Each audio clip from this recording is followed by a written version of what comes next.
What happens when you die? Death begins with silence, but your brain, it's still active. For up to 3 minutes. Dreamies, memories flood in. It really is. Oxygen fades.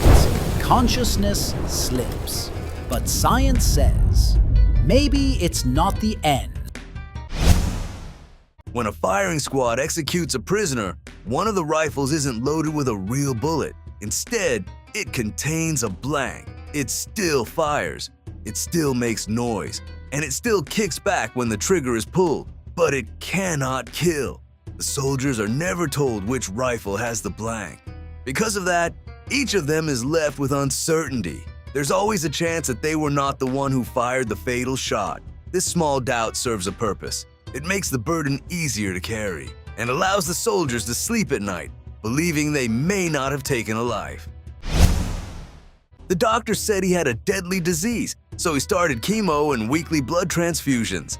And as the years passed, the treatment made him lose all his energy. He was stuck in his parents' basement while he prepared them for his death.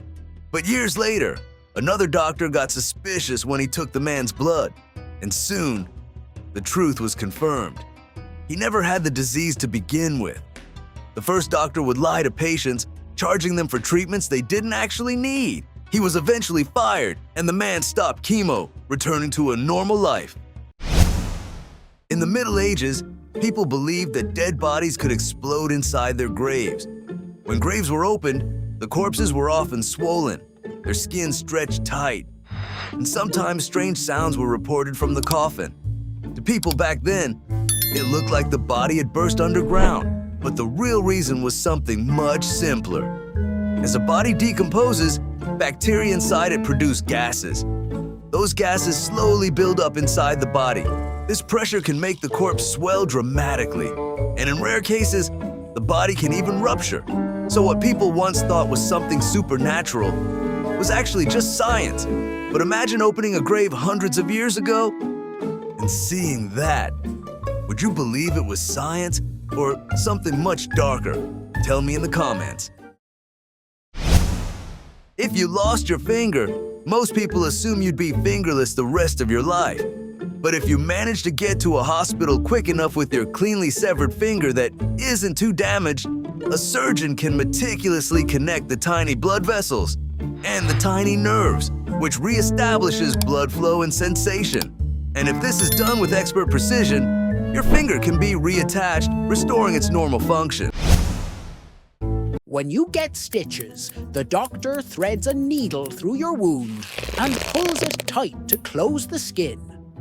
As the stitches hold the edges together, the wound becomes inflamed as new cells begin to repair the tissue. Afterwards, connective tissues and collagen start to create new skin. Then blood vessels form to nourish these developing tissues, filling in the area. And over a few weeks, the wound will have healed together, and the stitches are removed. Imagine waking up in a coffin and realizing that you were mistakenly buried alive. Now, this wouldn't happen with the medical guidelines we have today. But in the 19th century, old coffins were found with scratch marks on the inside, making this a legitimate concern. So as a solution, they started adding strings inside the coffins that traveled up to the ground and were connected to a little bell. And if you woke up underground in a coffin, you could just ring the bell, signaling that you're still alive. If you grabbed Earth, shoved it into a massive microwave, and powered it on, would it turn into a churning glob of fire and ruin? Well, the microwaves would make every bit of moisture on Earth's surface vibrate, causing the water in the ground to heat up, and the oceans would begin to steam as the water on top boiled away. But these waves could only reach a few inches down, and that's because microwaves aren't strong enough to pass through solid rock or deep layers of water, meaning only the thin outer shell would actually bake. What happens if you plug a socket into a socket?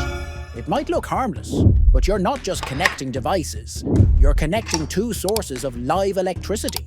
Best case, nothing happens. Worst case, sparks, short circuit, fire, or even electrocution.